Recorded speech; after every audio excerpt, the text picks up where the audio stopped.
আমরা এখন আমাদের সার্ভারের ইমেলকে আমাদের জিমেলের সাথে কনফিগার করব। সেক্ষেত্রে আমরা প্রথমে আমাদের জিমেইলের সেটিংস থেকে অ্যাকাউন্টস অ্যান্ড ইন্ট্রোডাকশন দিলাম। এখানে সেম মেইল আছে, মেইলতে আমরা নতুন ইমেল অ্যাড্রেস অ্যাড করবো। ইমেল অ্যাড্রেসটা আমার কাস্টম ইমেল, দেন নেক্সট, দেন এখানে আমার এসএমটিপি সার্ভার। যদি আমার কাস্টম সার্ভার সেট আপ করা থাকে, মানে mail.snapsoftwaretv.com, তাহলে সেটা ইউজ করবো। আর যদি না থাকে সেক্ষেত্রে আমরা সার্ভারের হোস্টিংটা ইউজ করবো। আমার এটা সেট আপ করা আছে। আমি এখন ইউজারনেম হচ্ছে ইমেল অ্যাড্রেসটা ইউজারনেম, দেন পাসওয়ার্ডটা দিলাম, আমার ইমেলের পাসওয়ার্ড, জিমেলের না, আমার যে কাস্টম ইমেল অ্যাড্রেস আমার ডোমেইনের, এই পাসওয়ার্ডটা এখানে দিলাম। দেওয়ার পরে এখানে আমি 465 দেবো এসএসএল কানেকশন, 587ও আছে, যেটা ইউজ করতে চান আর কি। 25 দিলে নন সিকিউর কানেকশন, আর 465 দিলে অ্যাড অ্যাকাউন্ট। এখন কানেকশন সাকসেসফুল হয়ে গেছে, কংগ্রাচুলেশন মেসেজটা দিয়ে দিয়েছে। এখন আমার ইমেইলে একটা ভেরিফিকেশন কোড যাবে। সেক্ষেত্রে আমি আমার ইমেলটা লগ ইন করে ভেরিফিকেশন মেইল আসছে, কোডটা আমি কপি করে আমার এখানে পেস্ট করে দিলাম।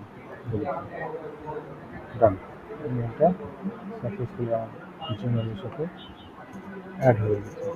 এখন শুধু মেল তো আমি পাঠানোর জন্য এটা অ্যাড করবো, আর মেল রিসিভ করার জন্য আমি আবার এটাকে POP3 কানেকশন দেব। এখানে মেলটা দিলাম, দেওয়ার পরে এখানে POP3 নেক্সট। এখন আমি ইউজার নেম হিসেবে আমি ইমেল অ্যাড্রেসটা দিলাম, পাসওয়ার্ড দিলাম, পাসওয়ার্ড দেন একটা, আর আমি 993 ইউজ করবো। আমাদের এখানে 995 ইউজ করা উচিত, আমি 995 দিব, 995। এটা হচ্ছে আমি যদি সার্ভারে যে মেলটা আমার ইমেলে আসবে সেটা যদি সার্ভারে রাখতে চাই, সেক্ষেত্রে এটা টিক চিহ্ন দেবো। যেহেতু আমি রাখতে চাচ্ছি না সেহেতু টিক চিহ্নটা তুলে দেবো। আর এখানে কিছু করার দরকার নেই, অ্যাড অ্যাকাউন্ট।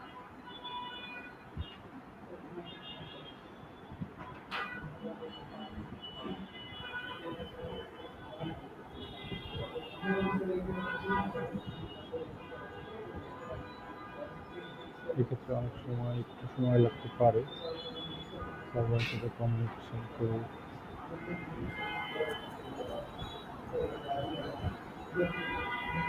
আচ্ছা, আর এখানে কিভাবে আসছে কি, আমি কোডটা চেঞ্জ করে দেবো। আমি 143 কোড ইউজ করতে পারি, 100 জিরো ইউজ করার আগে আমি আরেকবার একটু ট্রাই করবো। আমি একটা জিনিস মিস করেছি, অলওয়েজ ইউজ সিকিউর কানেকশন। আসলে 995 ইউজ করবো, বাট যেহেতু এসএসএল থেকে সিকিউর কানেকশনটা ঠিক চিহ্ন দিয়ে নিতে হবে আমার POP3 কানেকশন এখানে হয়ে গেছে, কানেক্ট হয়ে গেছে। আমি যদি এখন হিস্ট্রিটা দেখি, 3টা মেল ফেস করা হয়েছে, কমপ্লিটটা মেল চেক করে নিই। যেই ভেরিফিকেশন কোডগুলো আসছিল সেগুলো এখানে পেস্ট করে নিচ্ছে জিমেইলে, দেন এখান থেকে ক্লিক করেছে। এক্ষেত্রে আমার হোস্টিংয়ের স্টোরেজটা কম ইউজ হবে।